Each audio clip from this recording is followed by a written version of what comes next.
Okay, so these are my Quest 3s and these are my Quest 4s, which I got a couple of days ago. So I've taken them out for one trip, did about 14 miles in them. No real difficulties in that. I don't have blisters and stuff, so they're comfortable boots still. What more can you say about it? It goes over your foot and keeps you dry. So just wanted to run through a couple of the differences between the 3s and the 4s, because there's a couple of subtle things that you should notice.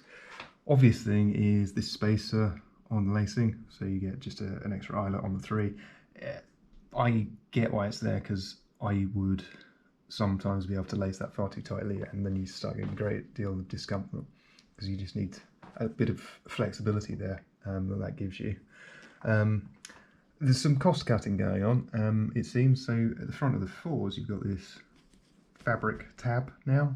On the 3s, it's part of the leather body. It's the same thing. I'm not sure why that is, if that's easier to replace when it fails or something. I mean, I can't see why that's needed to happen. Big change, it's going to be the tongue. So the tongue on the 3 is got a leather protector over it, and that goes down to a protector that's actually covering a seam in the tongue. So this is just aiding waterproofing basically by covering up a seam, which is incredibly sensible. However, on the 4, everything's changed.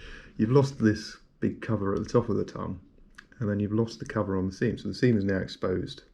You've got this I think this is just decoration to try and hide that they've taken away something rather useful, because I can't see what it's for or understand it really.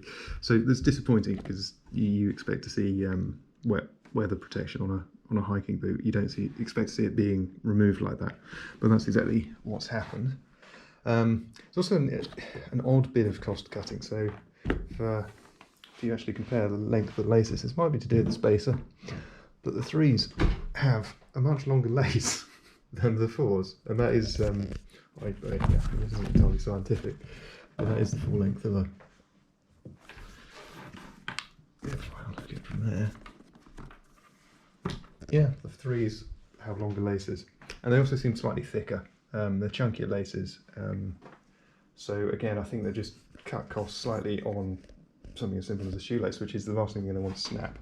And I'm not sure, again, what the merits of that are, how that's really made a difference to anyone other than the bottom line. Other difference on the 4s is going to be around the your heel protection here.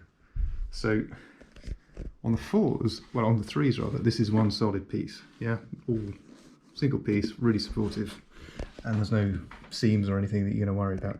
On the 4s, for some reason, you've got this bit of foam rubber fabric attached in a place that you don't really expect it. I mean, that's part of the ankle support, and it's been switched out for a less supportive material, which again, I don't get. And again, high wear area around the top there, you've got, obviously on here, an extra bit of leather just to protect it.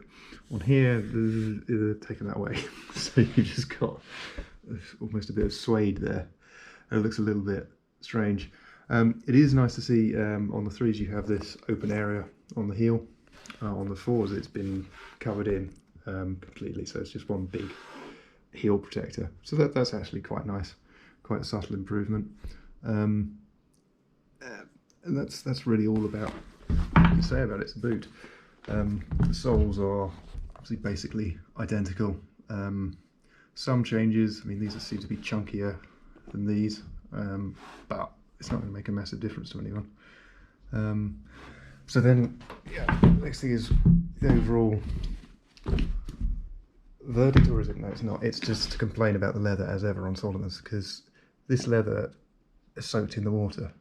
Yeah, so then you have to dry out the interior of the shoe, because it will just soak through the shoe, and I can't understand why they don't just waterproof the leather or use better leather. So anyway, if I was going to buy Quest 3s or Quest 4s, I would always buy the Quest 3, because I think it's a better engineered shoe. It's just more sensible, and it's the silly things like the protector on that seam that just means, you know, that's cost cutting on the left, and that's a good shoe on the right. I mean, the more worrying thing, of course, is what Solomon have done is aim for a price point. So these both cost me the same amount of money, except I bought these 3 years later. So inflation says that if these are the same quality as these should be much more money than these were, but they're not, same price. And it's disappointing, I think. You're expecting more from the next generation of shoe, and I just don't think it's quite there. That said, I don't think there's anything wrong with these boots. I think these are going to work perfectly well, be perfectly adequate, and the basics are all still there. It's just a disappointment that it's not an improvement on the threes, and I would still rather have the threes.